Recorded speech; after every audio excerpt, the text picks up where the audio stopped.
네, 성도 여러분 안녕하십니까? 2020년 12월 2일 요한계시록 강의 22번째 시간입니다. 네, 지난 시간에는 우리가 요한계시록 14장 후반부 13절부터 20절까지 공부했습니다. 그래서 14장까지 우리가 공부를 했는데요. 14장까지가 성경에서 가장 중요한 7봉인에 대한 말씀이었습니다. 우리가 이 요한계시록 강의의 제목이 구조만 알면 요한계시록이 어렵지 않다, 쉽다라고 제가 이 요한계시록 강의의 제목에서도 말씀드렸듯이 구조, 7봉인의 그 구조, 구성, 그것을 알면은 요한계시록은 거의 다 알 수 있다. 세부적인 내용 하나하나 다 알 수 있는 것은 불가능합니다. 그러나 이렇게 구조적으로 이 일 다음에 이런 일이 생기고 이렇게 시간적으로 이러한 일들이 이렇게 있구나 하는 그 구조를 알 때 요한계시록이 어렵지 않게 되는 것입니다. 그 올바른 구조, 올바른 틀을 가지고 공부해야 그 세부적인 사항도 진리에 이를 수 있게 되는 것이죠. 자, 그래서 오늘은 14장까지 공부한 내용을 우리가 정리하고 복습하는 그런 시간을 좀 갖도록 하겠습니다. 그래서 표를 3개만 표를 가지고 공부를 할 텐데요. 그래서 우리가 지금까지 배운 거를 한번 정리하고 넘어가는 시간 갖겠습니다. 잠깐 기도하십시다. 거룩하신 하나님, 우리가 이 하나님의 말씀들을 공부할 때에 우리의 무지한 마음들을 열어주시고 지혜와 명철의 영을 허락하여 주셔서 하나님의 말씀들을 잘 깨달아 알고 이해할 수 있는 그런 마음을 허락하여 주시옵소서. 귀 있는 자는 성령님께서 교회들에게 말씀하시는 것을 들을지어다 하셨으니 우리의 귀가 다 열려진 귀가 되고 하나님께서 우리의 지각을 열어주셔서 이 말씀의 의미를 깨달아 알고 그 깨달아 아는 것이 우리 마음에 큰 기쁨이 되게 하여 주시고 그 기쁨으로 하나님께 은혜와 하나님께 받은 그 은혜에 대한 영광의 찬양이 되게 하여 주시옵소서. 끝마치는 시간까지 성령께서 함께 하실 줄을 믿사오며 거룩하신 주 예수 그리스도 이름으로 기도하옵나이다. 아멘. 요한계시록 우리가 14장까지 공부를 했는데요. 14장까지 내용을 간단히 살펴보면 그렇습니다. 1장부터 3장까지는 이제 서론에 해당되겠죠. 그래서 예수님께서 성령님을 통해서 요한을 데리고 와서 하늘의 성소, 참성소, 하늘의 성전을 보여주시면서 대제사장으로 사역하시는 예수님께서 예수님의 모습을 보여주시면서 이제 그 사도 요한에게 내가 본 것과 지금 있는 일들 그리고 앞으로 일어날 것들에 대해서 이것을 기록해서 아시아에 있는 7 교회에게 전하라 하신 그 명령이었어요. 그래서 예수님께서 하신 말씀, 그 아시아에 있는 7 교회들에게 하신 말씀이 이제 예수님의 칭찬과 또는 책망과 권면 그리고 모든 교회들에게 귀 있는 자는 성령께서 교회들에게 하시는 말씀을 들을지어다. 귀 있는 자는 누구일까요? 거듭난 자들을 얘기하는 거예요. 그래서 성령님의 음성을 들을 수 있는 자들, 즉 교회의 성도 그리스도인들에게 주신 내용이라는 것입니다. 이 요한계시록은 그리스도인들과는 별 상관없고 유대인들과 상관이 있다 이게 아니라 그리스도인들에게 주셨다는 거예요. 아시아의 7 교회는 전 세계의 모든 교회, 시대를 초월한 예수님 오시기 전까지의 모든 예수 그리스도의 교회를 말씀하시는 것입니다. 그래서 때로는 칭찬을 받는 교회도 있지만 책망을 받는 교회도 있고 그래서 그 교회들에게 회개하고 깨어서 준비해서 뭐가 되라? 이기는 자가 되라. 이길 것을 당부하셨어요. 이겨라. 그래서 이긴 자가 되게 하기 위해서 이 말씀들을 다 기록해서 교회들에게 전하라고 사도 요한에게 명령하신 것입니다. 그래서 3장까지는 아시아의 7교회에 대해서 나오는 거죠. 그리고 4장에 이리 올라오라 하신 그 하늘에서 하신 음성을 통해서 올라갔어요. 올라가서 하나님의 왕좌, 그분의 모습, 그분의 영광의 모습, 그분 앞에 있는 그 타오르는 7등불, 즉 하나님 앞에 있는 7영, 그리고 왕좌 주변의 4짐승과 그 4짐승의 모습들, 뭐 사람 같은 사람의 얼굴, 사자의 얼굴, 그 다음에 소의 얼굴, 독수리의 얼굴을 가진 4짐승들이 밤낮으로 쉬지 않고 거룩하시도다 거룩하시도다 하나님께 찬양과 경배를 드리는 모습, 그리고 24장로가 하나님의 그 왕좌 앞에 자기의 왕관을 벗어서 던지면서 하나님 권능과 영광과 찬송이 영원토록 있으리로다 하고 하나님께 경배하는 그 모습이 나오지 않습니까? 그리고 이제 5장에 가니까 하나님 왕좌에 앉아 계신 하나님의 오른손에 그 7봉인으로 봉인된, 그리고 앞뒤로 가득히 적혀 있는 그 7봉인의 책이 하나님의 왕좌에 앉아 계신 하나님의 오른손 위에 놓여 있어요.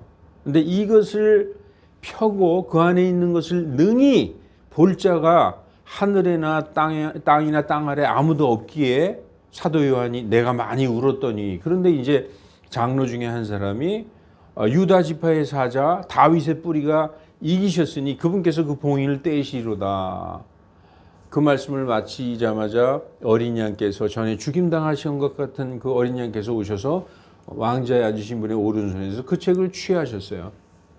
그러면서 그 새 노래, 24장로가 새 노래를 부르니까 그 왕좌 주변에 있던 모든 천군 천사들, 그리고 하늘과 하늘 안에 있는 땅과 땅 안에 있는 바다와 바다 아래에 있는 모든 피조물들이 그 하나님께 경배와 찬양을 할렐루야 하는 그 모습이 5장에서 나오죠. 5장에 중요한 게 새 노래가 나오는 거예요. 어린 양께서 그 책을 취하시고 24장로의 새 노래가 나와. 그리고 6장부터 이제 그 책을 취하신 예수님께서 봉인을 하나씩 떼기 시작하는 것이죠. 6장부터가 이제 사실 가장 중요한 거예요. 구조를 우리가 알기 위해서. 6장에서 봉인을 떼시기 시작하니까 첫째 봉인 떼시고 둘째, 셋째 봉인까지가 흰 말, 붉은 말, 검은 말, 이 온 세상에 쏟아지는 대환란, 전반부 3년 반 1260일의 대환란, 그 온 세상에 쏟아지는 환란입니다. 그리고 넷째 봉인을 떼시니까 창백한 말, 청황색 말, 개역성경엔 청황색이라고 되어 있습니다. 말이 등장해요. 그 위에 탄 자의 이름이 사망이고 지옥이 함께 따라다니더라. 그래서 땅의 4분의 1을 죽일 권능을 받았더라. 4분의 1을 다스릴 권능을 받았더라.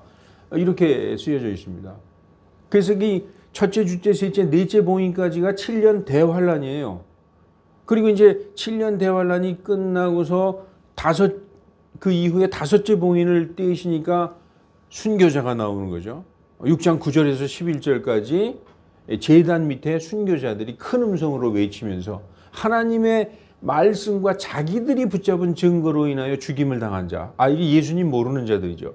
구약성도 아니면 유대교 율법 아래에 있던 자 중에서 순교한 자들을 얘기하는 것입니다. 왜냐하면 하나님의 말씀과 어린 양의 증거, 예수 그리스도의 증거로 인하여 죽임을 당했다, 그런 말이 써 있는 게 아니라 자기들이 붙잡은 증거. 예수님을 모르는 구약의 성도들 아니면 유대교인들이죠. 그들이 하나님께 외쳐서 부르짖어 묻는, 질문하는 장면이 나오죠. 아주 중요한 것입니다. 그래서 이 다섯째 봉인이 이 중요한 내용이 있기 때문에 다섯째 봉인에 이들의 질문과 하나님의 약속을 거기다 기록해 놓은 것입니다. 신실하시고 거룩하신 주 하나님이시여, 언제까지 땅에 있는 자들을 심판하지 아니하시어 우리 피의 원수를 갚아주지 아니하시겠나이까.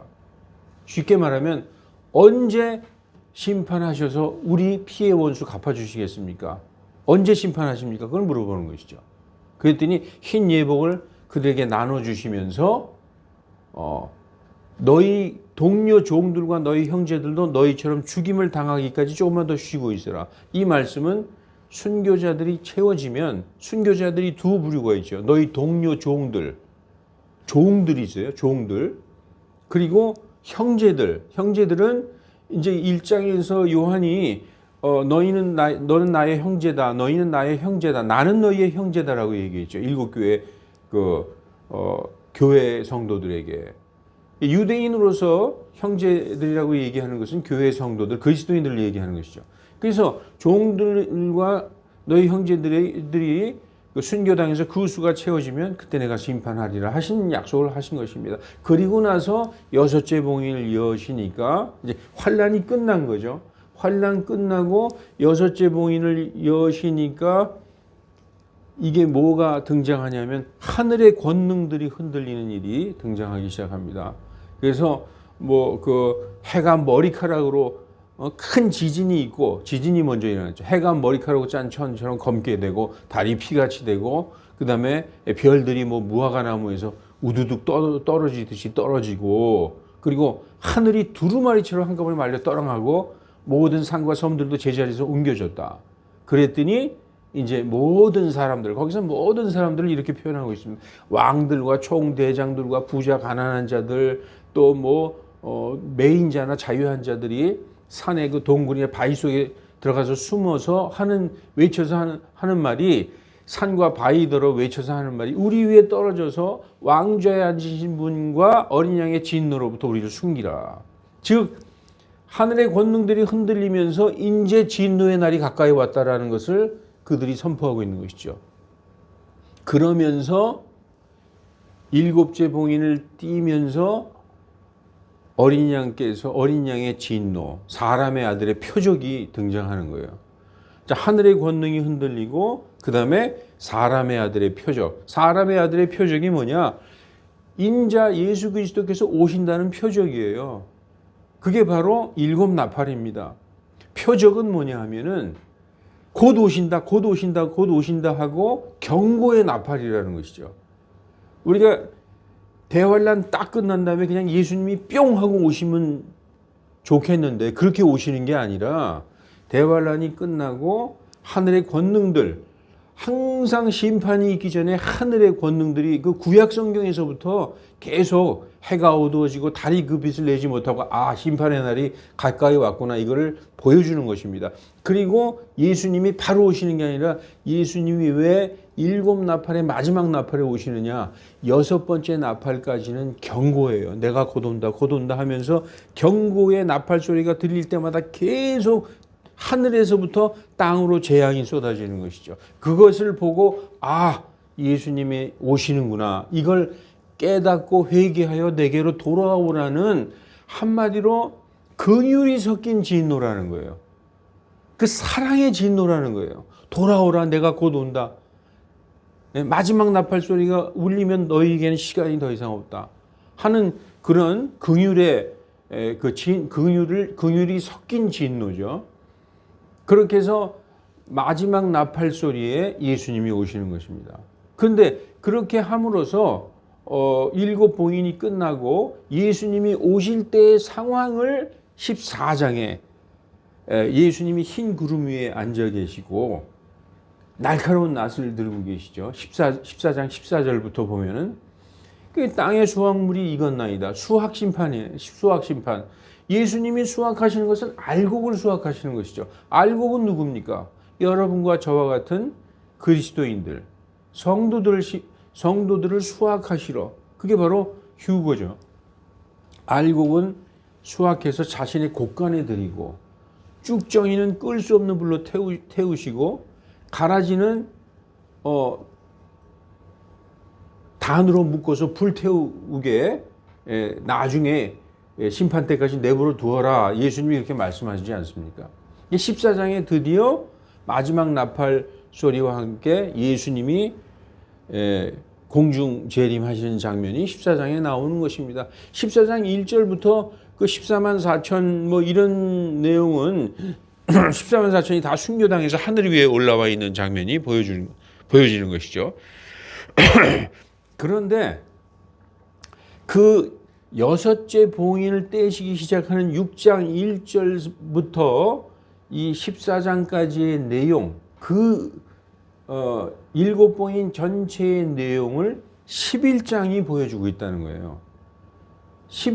우리가 10장에 보면은 10장은 삽입장이라고 제가 말씀드렸죠. 그래서 아주 힘센 천사가 한 발은 바다를 딛고 한 발은 땅을 딛고 손에 그 펼쳐진 책을 들고 큰 소리로 부르짖을 때 일곱 천둥이 소리를 발하더라. 그러면서 그 천사가 사도 요한에게 준 책, 사도 요한이 먹고 입에선 달콤한데 뱃속이 쓰게 된 그 책을 그 먹은 후에 가서 다시 대언하라. 민족들과 백성들에게 다시 대언하라 하는 말씀이 나와요. 그건 뭐냐면 여태까지 대언한 내용을 다시 반복하되 보니까 11장부터 그 내용을 반복을 하는데 이제부터는 유다 예루살렘에 포커스를 맞춰서 다시 그 기간 동안 일곱 봉인의 기간 동안을 다시 한번 대언하는 장면이 11, 12, 13장에 나오는 것입니다. 그래서 일곱 봉인의 내용이 6장부터 시작해서 11장 15절에 이제 그 일곱째 나팔이 불리면서 끝나게 되는 것이죠. 그래서 이제 14장에 예수님이 공중재림이 이제 그 우리가 지난 시간에 공부한 내용입니다. 자, 그래서 오늘은 도표를 가지고 지금까지 우리가 공부했던 일곱 봉인에 관한 것을 한번 보겠습니다. 자, 일곱 봉인과 11장은 같은 기간이라고 제가 말씀드렸죠. 첫 번째 봉인을 6장 1절에서 이제 떼시면서 그 마지막 나팔 소리까지가 일곱 봉인의 제일 끝이잖아요. 일곱 봉인에서 일곱 나팔이 나오고 일곱 나팔의 제일 끝, 마지막 나팔, 일곱 번째 나팔이 일곱 봉인의 끝입니다. 그런데 11장에 보면은 이 내용이 첫째 봉인에서부터 일곱 번째 나팔이 부러질 때까지의 내용을 유다적인 관점에서 다시 한번 서술하고 있어요. 중요한 것만. 그래서 보면은 제가 아까 말씀드렸지만 이렇게 첫째, 둘째, 셋째 봉인은 전 세계에 쏟아진 대환란이고 넷째 봉인, 창백한 말, 그 청황색 말 위에 앉아 있는 자의 이름이 사망이고 지옥이 그 뒤를 쫓아다니더라. 땅의 4분의 1이 죽임을 당하더라 하는 그 야곱의 고난의 때가 이제 넷째 봉인. 그리고 이제 다섯째 봉인은 언제 심판하겠다? 여섯째 봉인이 이제 그거죠. 하늘의 권능들이 흔들리고 해달별이 어두워지는, 그리고 사람의 아들의 표적. 해달별이 어두워지고 예수님이 오시는데 바로 오시는 게 아니라 일곱 번의 나팔 소리와 함께 맨 마지막 소리의 마지막 나팔. 이때가 계시록 11장 15절에 마지막 나팔, 일곱 번째 천사의 음성이 들리니까 이 세상 왕국들이 우리 하나님과 그분의 그리스도의 왕국들이 되었으니 그분께서 영원무궁토록 통치하시리로다 하는 말씀이 나오죠. 그리고 이 14장에 공중재림 휴거하는 이 내용이 나옵니다. 그런데 11장에 보니까 우리가 그 두 증인이 성전, 그 11장에 보면 성전을 측량하고 성전 밖의 마당은 측량하지 말라. 42달 동안 이방인들이 짓밟으리라 하면서 그 두 증인들이 얼마 동안 측량하느냐? 1260일 동안 대언을 해요. 두 증인들. 땅에 하나님 앞에 두 올리브 나무인 두 등잔대인 그 두 증인이 대언을 하는데 1260일을 대언한다. 1260일은 우리가 알다시피 전삼년반입니다. 그리고 2절에 그 성전의 뜰 마당은 측량하지 말고 냅두어라. 이방인들이 42달 동안 짓밟으리라 하면서 후 3년반에 42달을 얘기하고 있어요. 그리고 이 증인들이 두 증인이 자기의 증거를 마칠 때 1260일이 끝나면서 중간에 7년의 그 중간에 무적행에서 올라오는 짐승이 그 두 증인과 전쟁하고 싸워서 이기는 장면이 나오죠. 7절에. 예, 그리고 42달 동안 그 짐승에 의해서 짓밟히게 되는 것입니다. 예루살렘이. 예, 그리고 이제 그 후반부에 보면 사흘 반이 지나서 그 두 대언자에게 하나님께로부터 온 생명의 영이 들어가서 두 발로 일어서니까 많은 사람들이 놀래고 하늘로 승천하는 장면이 나오죠. 그때 큰 지진이 일어나고 7천 명이 죽고 소수의 사람들이 하나님께 영광 돌리는 장면이 나옵니다. 그리고서 11장 15절에 일곱 번째 천사의 나팔 소리가 들리는 장면이 나오는 것입니다. 그래서 11장은 우리에게 뭘 보여주고 있느냐면 대환란 기간 동안에 대한 그 예루살렘에서 어떤 일이 있을 것인가라는 것을 보여주고 있죠. 그런데도 불구하고 이 설명 가지고는 부족해요. 그냥 개괄적이고 시간적인 것만 보여주세요. 1260일 동안 두 증인이 대언하고 대언하는 것 마치자마자 짐승이 올라왔어요. 이 짐승은 무적행에서 올라왔죠. 계시록 13장에 바다에서 올라온 짐승과 동일한 짐승이에요. 원래 이 짐승의 본거지는 바다가 없는 구덩이죠. 그런데 왜 바다에서 올라왔다고 하느냐? 전쟁을 통해서. 우리가 다니엘서 7장을 보면 바다에서 올라오는 대해에서 네 바람이 크게 다투는 큰 네 바람이 다투는 장면이 나오죠. 그러면서 사자, 곰, 표범 그리고 무서운 짐승으로 이렇게 묘사되는 네 왕국이 등장합니다. 바다에서 나왔다는 건 세상 전쟁을 통해서 나왔다는 것입니다. 이 무적행에서 올라오는 짐승이 결국은 전쟁을 통해서 전 세계의 민족과 족속과 언어와 백성을 다스리게 되는 것을 우리에게 보여주는 것입니다. 그래서 이렇게 일곱 봉인의 기간과 11장 전체는 같은 기간이다. 그런데 이 전삼년반 두 증인이 대언하는 1260일 동안의 기간과 그 42달 야곱의 고난의 때 후 3년반의 기간에 대해서 12, 13장이 자세하게 묘사해 주고 있다는 것입니다. 그래서 우리가 12, 13장을 보면은 이렇게 돼 있어요. 예, 이게 잘 보이실지 모르겠는데 12장에 여자가 그 헤롯 있고 발 아래 달이 있고 12별의 왕관을 쓴 여자가 등장하죠. 이 이스라엘을 상징하는 것입니다. 이 이스라엘이 아이를 낳는데 그 아이가 바로 철장으로 만국을 다스릴 메시아 구원자를 얘기하는 거예요. 그런데 그 용이 그 여자 앞에서 아이가 나면 삼키려고 기다리고 있어요. 근데 아이가 태어나서 하늘로 채어 올라가는 장면, 자기의 왕좌에 가서 앉아요. 이건 뭐냐면 예수 그리스도의 십자가의 고난과 부활 승천을 얘기하는 것입니다. 여기까지가 69일의 성취를 얘기하는 거예요. 그리고 나머지 지금 내용들이 전삼년반 1260일과 나머지 42달에 대한 얘기죠. 왜냐 69일에가 성취되고 나머지 한 일에 대해서 지금 12장 13장에서 얘기하고 있습니다.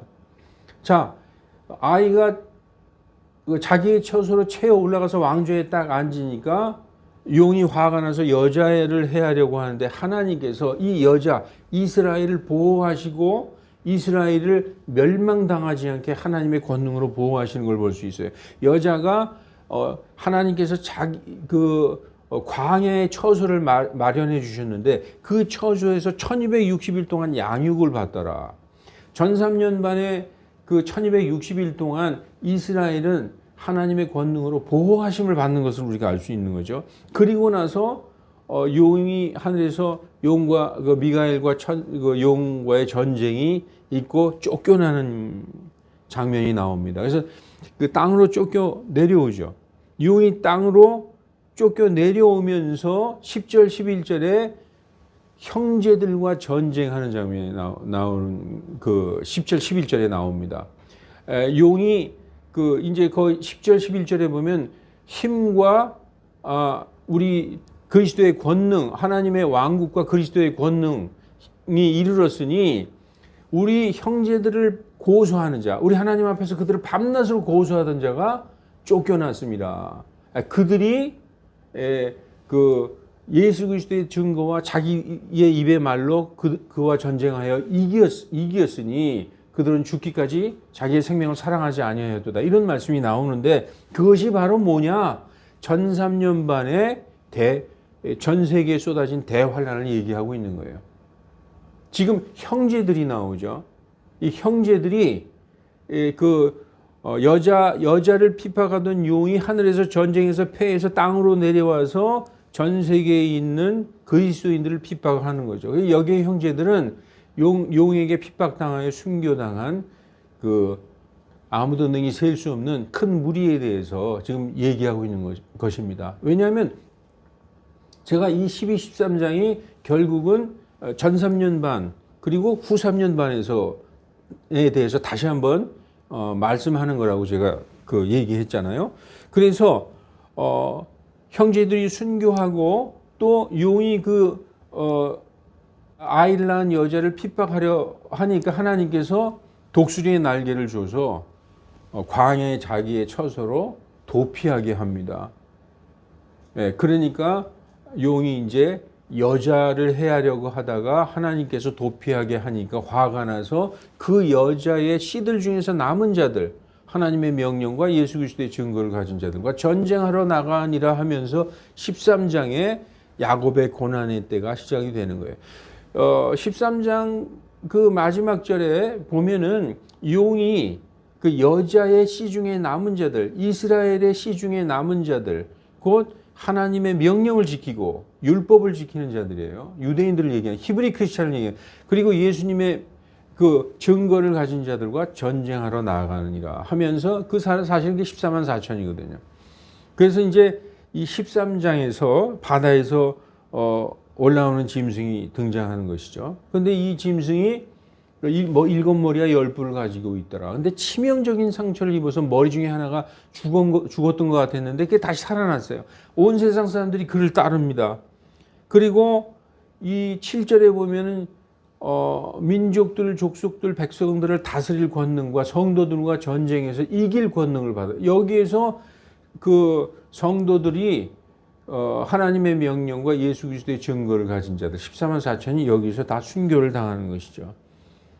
그리고서 이제 10절부터 땅에서 올라오는 짐승이 등장하는 거죠. 11절인가요?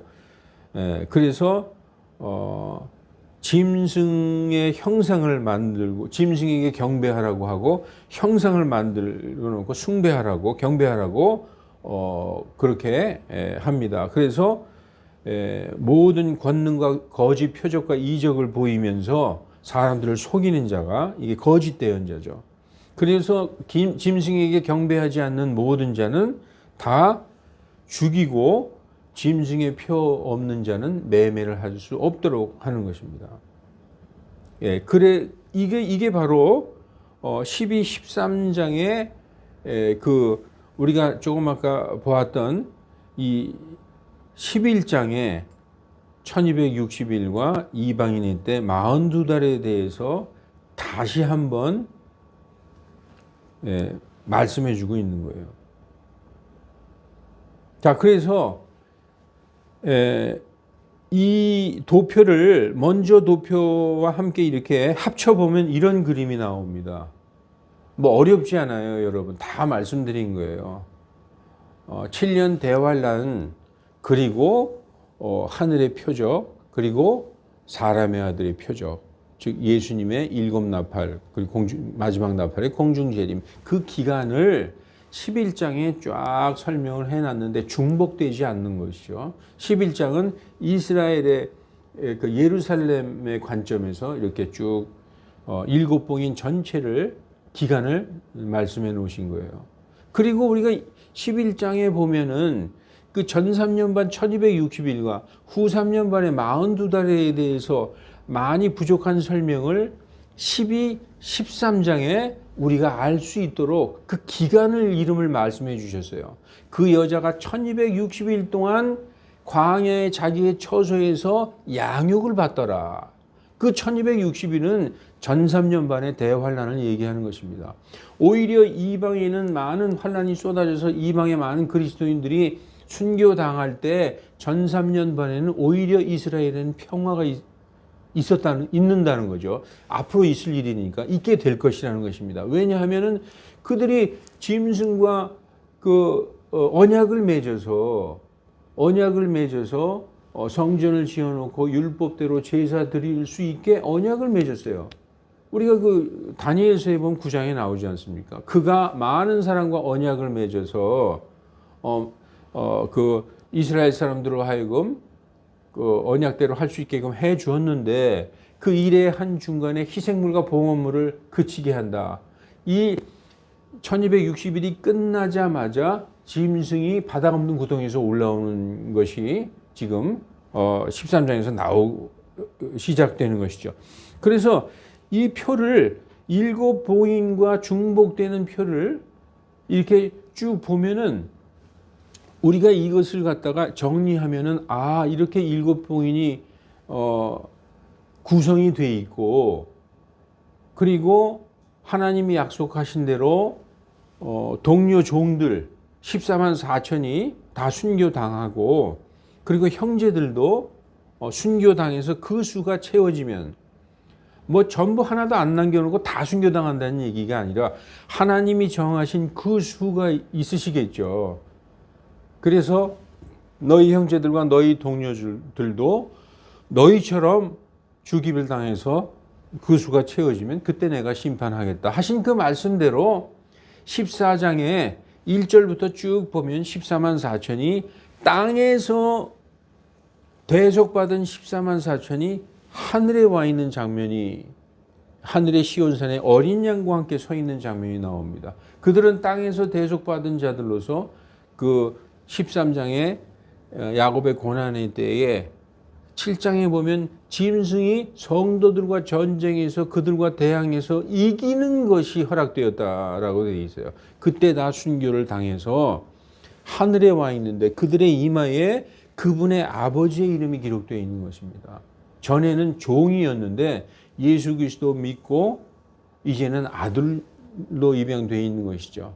그래서 이들은 땅에서 사람들 가운데서 구속을 받아 하나님과 어린 양께 첫 열매가 된 아무도 능히 셀 수 없는 이방 순교자들, 그들보다 먼저 하늘에 와 있는 첫 열매들이죠. 하나님과 어린 양께 첫 열매들인 그 순교자들, 그 이방 순교자들에게서 노래를 배울 수 있는 거예요.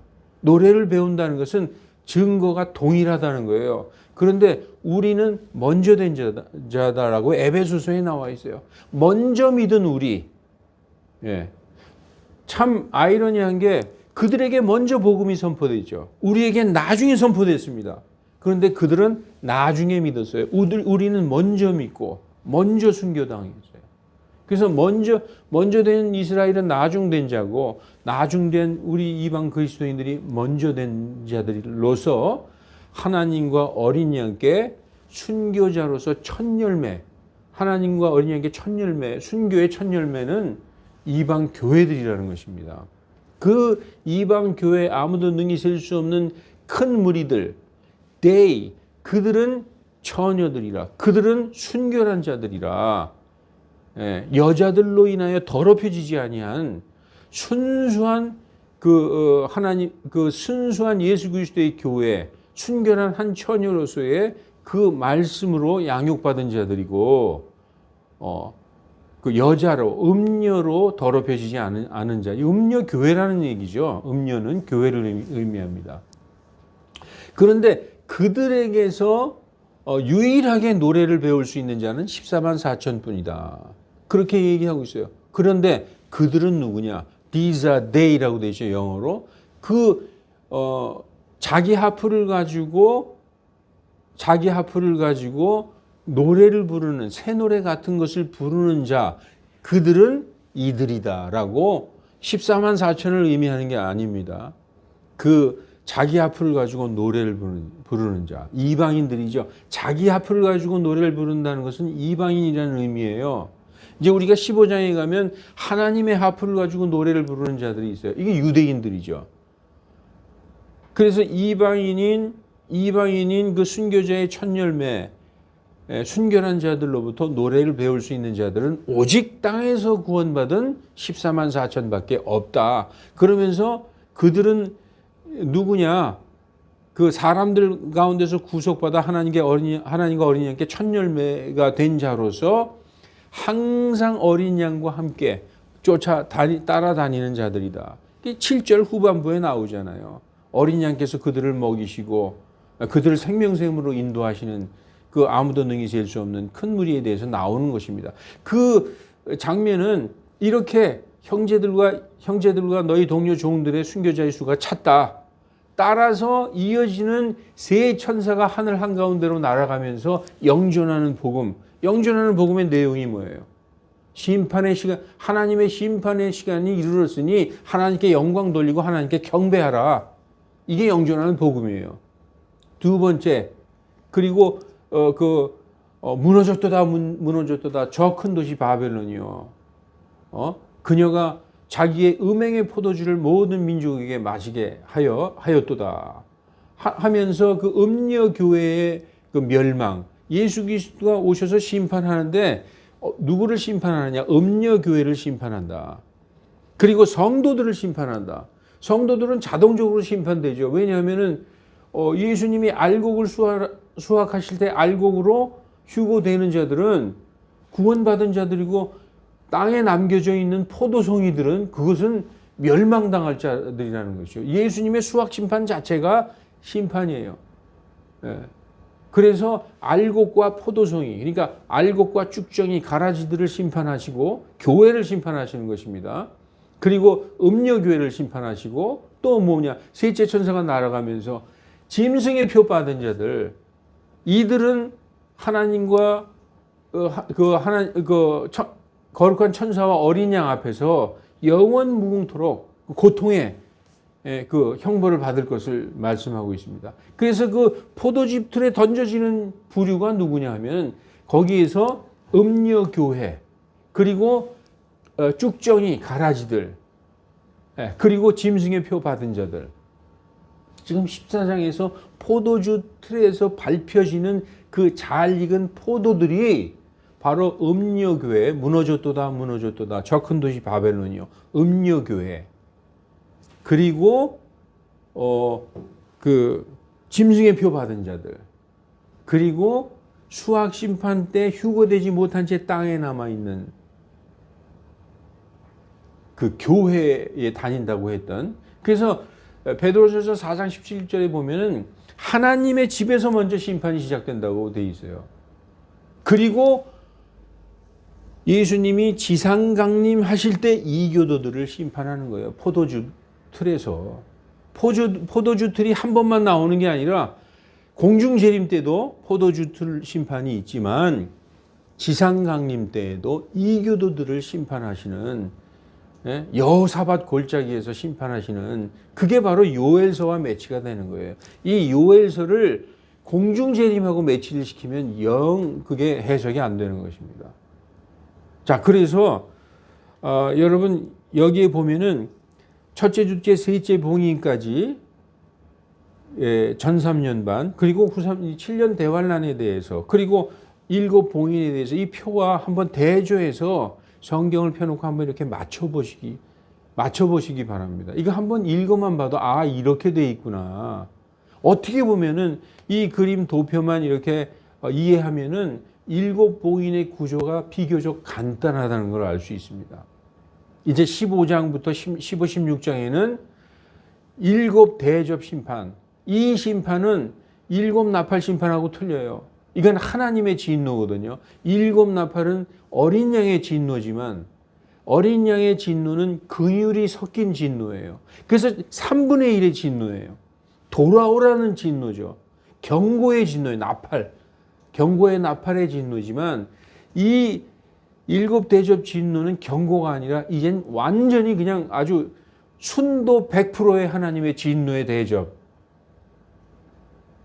이것은 일곱 봉인 바깥에 있는 것입니다. 일곱 봉인은 어디까지 있느냐?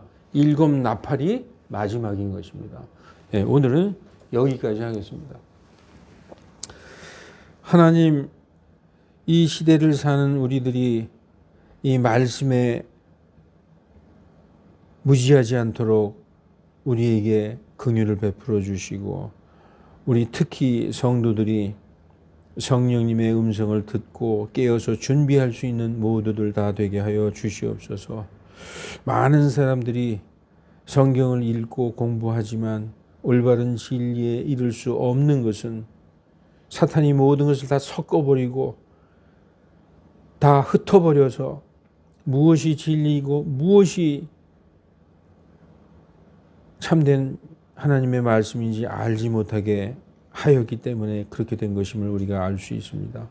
하나님, 성도들에게 순수한 마음과 순수한 비둘기의 그런 마음을 주셔서 하나님의 이 순수한 마음을 그대로 잘 받아들여 이해할 수 있는 그런 성도들 다 될 수 있게 긍휼을 베풀어 주시고 은혜 베풀어 주시옵소서. 주 예수 그리스도 이름으로 기도하옵나이다. 아멘.